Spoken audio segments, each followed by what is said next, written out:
Welcome to NSTV. నేను శంకరి. బులెటిన్లో ముందుగా హెడ్లైన్స్ చూద్దాం.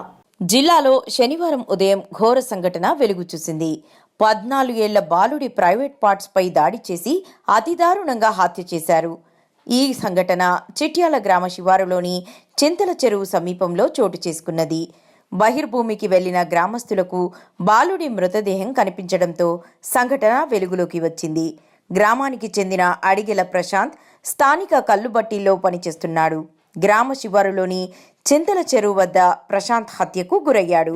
నిందితులు బాలుడి ప్రైవేట్ పార్ట్స్ పై బండరాయితో బలంగా దాడి చేసి హత్య చేశారు. ఈ చిట్యాల విలేజ్ లో మార్నింగ్ ఒక న్యూస్ వచ్చింది. అడిగెల సుశాంత్ అనే 14-year-old బాయ్ మర్డర్ అయి ఉన్నారు అనేసి, ఎవరో రాయితో కొట్టి చంపారు అని ఒక న్యూస్ వచ్చింది. దాని విషయమై దర్యాప్తు చేయడానికి ఇప్పుడు మేమందరం ఇక్కడ చేరుకున్నాము. న్యూస్ టీం పిలిపించాము, డాగ్ స్క్వాడ్ కూడా పిలిపించాము. ఎవరైతే ఈ దుశ్చర్యకు పాల్పడ్డారో వాళ్ళు పట్టుకొని కఠినంగా శిక్షిస్తాం. దర్యాప్తు కొనసాగుతుంది. Thank you.